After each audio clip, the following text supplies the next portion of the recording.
প্রযুক্তির প্রতিনিয়ত চমকপ্রদ অগ্রগতি যেমন বিশ্বকে দিচ্ছে অভাবনীয় সুবিধা, তেমনি মানব জীবনকে ঠেলে দিচ্ছে নানাবিধ ঝুঁকির মুখে। কৃত্রিম বুদ্ধিমত্তা বা এআই জীবনধারায় এনেছে দ্রুতগতির পরিবর্তন। তবে এই অগ্রগতির আড়ালে তৈরি হচ্ছে গভীর উদ্বেগও।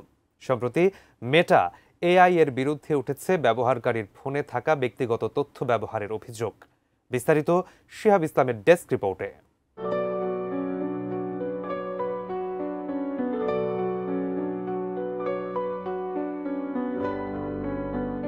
বছরের পর বছর ধরে ব্যবহারকারীদের ফেসবুক ও ইনস্টাগ্রামে প্রকাশিত পাবলিক কন্টেন্ট ব্যবহার করে কৃত্রিম বুদ্ধিমত্তা বা এআই প্রশিক্ষণ চালিয়ে এসেছে প্রযুক্তি জায়ান্ট মেটা। তবে এবার প্রতিষ্ঠানটি নজর দিচ্ছে আরও এক ধাপ গভীরে। প্রশিক্ষণে ব্যবহৃত হবে ফোনে থাকা ব্যক্তিগত এবং অপ্রকাশিত ছবিও। প্রযুক্তি বিষয়ক সংবাদ মাধ্যম দ্য ভার্সকে দেওয়া এক বিবৃতিতে মেটা জানায়, বর্তমানে তারা ফোনে থাকা ক্যামেরা রোলের ছবি দিয়ে এআই প্রশিক্ষণ দিচ্ছে না। তবে ভবিষ্যতে দেবে কিনা সে বিষয়ে প্রতিষ্ঠানটি কোনো স্পষ্ট মন্তব্য করেনি। সম্প্রতি ফেসবুক স্টোরি ফিচার ব্যবহার করতে গিয়ে দেখা যায় এক বিশেষ পপ আপ, যেখানে ফোনের গ্যালারি থেকে ছবি আপলোড করার জন্য নিয়মিত অনুমতি চাওয়া হচ্ছে। ডিজাইন, এলিগেন্স, বিউটি, সেরা পণ্য সবার জন্য জেভিকো। কিন্তু অনুমতি দিলে অজান্তেই মেটার এআই বিশ্লেষণ করতে পারবে মুখাবয়ব, ছবির তারিখ, অবস্থান, এমনকি ছবিতে থাকা অন্যান্য মানুষ বা বস্তুর তথ্য।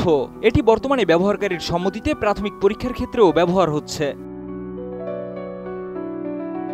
তাই প্রশ্ন উঠছে, এই সম্মতি কতটা স্বচ্ছ? কারণ মেটার এআই নীতিমালায় বলা আছে, একবার সম্মতি দিলে প্রতিষ্ঠানটি ব্যবহারকারীর ফোনের মিডিয়ায় সংরক্ষিত তথ্য ব্যবহার করতে পারবে। গুগল পরিষ্কারভাবে জানিয়েছে, তাদের ফটোস অ্যাপে থাকা ব্যক্তিগত ছবি কখনোই এআই প্রশিক্ষণে ব্যবহার করা হয় না। অথচ মেটা এখনও এমন কোনো সুনির্দিষ্ট নিশ্চয়তা দেয়নি।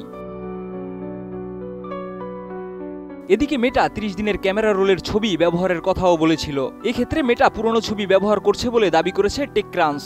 এছাড়া একবার ফিচার বন্ধ করলে 30 দিনের মধ্যে ক্লাউড থেকে ছবি মুছে ফেলার প্রতিশ্রুতি দিয়েছিল মেটা। তবে তারা ইতিমধ্যে স্বীকার করেছে, 2007 সাল থেকে ফেসবুক ও ইনস্টাগ্রামে প্রকাশিত কন্টেন্ট এআই প্রশিক্ষণে তারা ব্যবহার করেছে। বিশেষজ্ঞরা বলছেন, মেটার এই নতুন উদ্যোগ ব্যবহারকারীদের গোপনীয়তার বড় ধরনের প্রভাব ফেলতে পারে। এখন আর শুধু পাবলিক পোস্ট নয়, ফোনের একান্ত ব্যক্তিগত ছবিও এআই প্রশিক্ষণের সম্ভাব্য উপাদান হয়ে উঠেছে।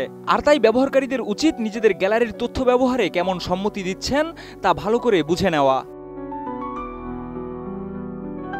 শিহাব ইসলাম, এটিএন নিউজ।